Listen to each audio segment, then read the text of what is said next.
paid family and medical leave. Joe won't just put his signature on a check and try to fool you into thinking it came from him. He'll work to make sure that your paycheck reflects your contribution to and your stake in a growing economy. In this job interview, the difference is stark. You know what Donald Trump will do with 4 more years: blame, bully, and belittle. And you know what Joe Biden will do: build back better. It's Trump's us versus them America against Joe Biden's America, where we all live and work together. It's a clear choice. The future of our country is riding on it. Thank you. It's time to call the roll and officially nominate the Democratic candidate for President of the United States. But this year, for the first time, the roll call is heading out to all 57 states and territories, places that showcase our nation's natural beauty, places where people are working together to secure a better future for our country, and places that are working to rebuild and recover, like Iowa, where thousands have been left homeless and hundreds of thousands have been left without power in the wake of last week's terrible storm. Our hearts are with you, Iowa. There's so much going on right now. Tonight, we come together to nominate a candidate who will fight for all of us.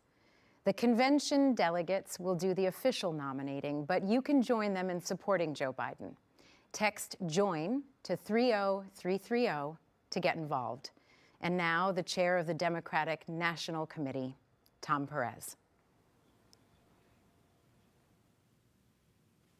It's great to be here in Milwaukee, a proud union town whose grit and character reflect the resilience of our party and our country. There's no doubt these last few months have been tough, but good leadership means being able to adapt to any situation. And I want to thank the people of Milwaukee for being such gracious and flexible hosts. It's also great to be back in Wisconsin, where I was lucky enough to marry my wife, Anne Marie, a little more than 3 decades ago. The progressive movement has deep roots here. And since today is the 100th anniversary of the 19th Amendment's ratification, we should point out that Wisconsin was the first state to ratify it.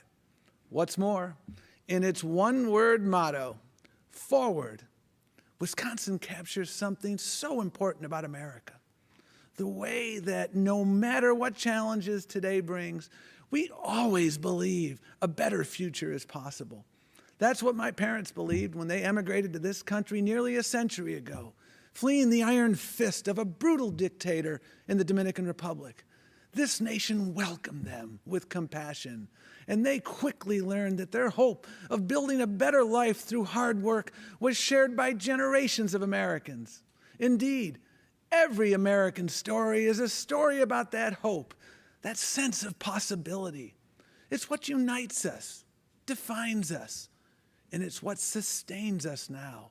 We will work to meet our extraordinary challenges because progress is made by the hopeful, not the cynical. And we will do that work together because movements are built by the many, not the few. And as you watch tonight's decidedly unconventional roll call and reflect on the diversity of our nation, remember, you too are part of the American story. And no matter where you come from or where you're watching from tonight, you have a place in Joe Biden's Democratic Party. Delegates and distinguished guests, under our procedural rules, 2 Democratic candidates submitted nominating documents to our convention secretary for the office of President of the United States, Senator Bernie Sanders and Vice President Joe Biden. As such, each candidate has provided names of individuals who will make nominating and seconding speeches on their behalf. We will begin with nominating and seconding speeches for Senator Sanders. Speaking on his behalf will be 2 progressive champions, Bob King and Representative Alexandria Ocasio-Cortez. I'm Bob King. As a proud union member and former president of a great American union, the UAW, I am honored to nominate Bernie Sanders for president. For decades, Bernie has led the fight for working families, fighting for workers' rights to organize unions and collectively bargain. In a time of enormous inequality, he understands that we must confront large corporations which have far too much control over our economy and our politics. Bernie believes health care is a human right and should not be contingent on a job. He knows we can rebuild our crumbling infrastructure by creating millions of good-paying union jobs while combating climate change. Bernie's moral clarity has emboldened the Democratic Party's fight for justice. The grassroots energy of his supporters has cemented important advances in our platform. Bernie will continue to lead a movement that helps defeat Trump and delivers transformational change. I'm excited to place into nomination the name of a great champion of the working class, Senator Bernie Sanders. Good evening, bienvenidos, and thank you to everyone here today endeavoring towards a better, more just future for our country and our world. In fidelity and gratitude to a mass people's movement working to establish 21st century social, economic, and human rights, including guaranteed health care, higher education, living wages, and labor rights for all people in the United States. A movement striving to recognize and repair the wounds of racial injustice, colonization, misogyny, and homophobia, and to propose and build reimagined systems of immigration and foreign policy that turn away from the violence and xenophobia of our past. A movement that realizes the unsustainable brutality of an economy that rewards explosive inequalities of wealth for the few at the expense of long-term stability for the many, and who organized a historic grassroots campaign to reclaim our democracy. In a time when millions of people in the United States are looking for deep, systemic solutions to our crises of mass evictions, unemployment, and lack of health care, en el espíritu del pueblo, and out of a love for all people, I hereby second the nomination of Senator Bernard Sanders of Vermont for President of the United States of America. Thank you, Mr. King and Representative Ocasio-Cortez. We now turn to nominating and seconding speeches for Vice President Biden.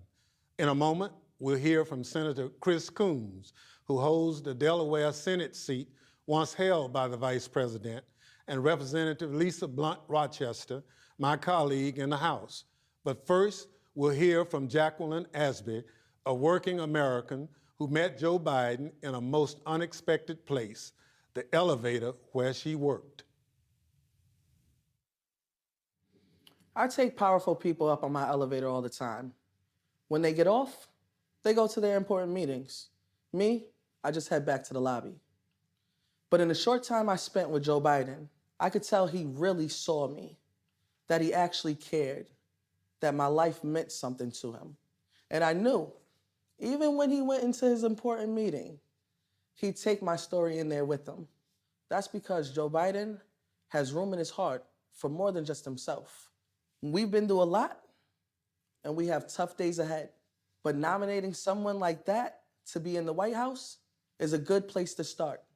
That's why I nominate my friend, Joe Biden, as the next president of the United States. I'm Senator Chris Coons from Delaware, a small state where people expect to see their senators, and even sometimes their vice president, at the supermarket, at a church festival, out in their community.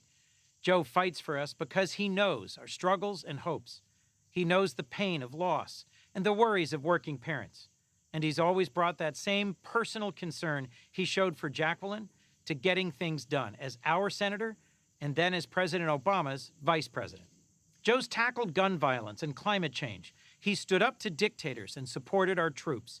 He led the recovery effort after the last recession and delivered on a promise to make our healthcare system fairer and stronger. Through it all, Joe Biden's never forgotten where he's from. He's been sustained by his faith and his family through the toughest of times, and he has the heart and the compassion for this moment. For all of these reasons and more, it's my honor to second the nomination of my good friend, Joe Biden, to be the next president of these United States. I'm Congresswoman Lisa Blunt Rochester. In some history class in the future, children are learning about this moment. They're learning about our pain, our grief, our worry. But they're also learning about a man named Joe Biden, about how he restored decency to our government and integrity to our democracy. They're learning about how we conquered a pandemic, stood united for racial justice, and built our economy back better than before. They're learning about how his leadership gave their generation a fighting chance. They're learning about us, too, about the resolve and the unity we showed against the forces of hatred and division, about the work we will do over the next 11 weeks, and about the night when, despite our distance, we came together to nominate Joe Biden for President of the United States, a nomination I'm honored to second.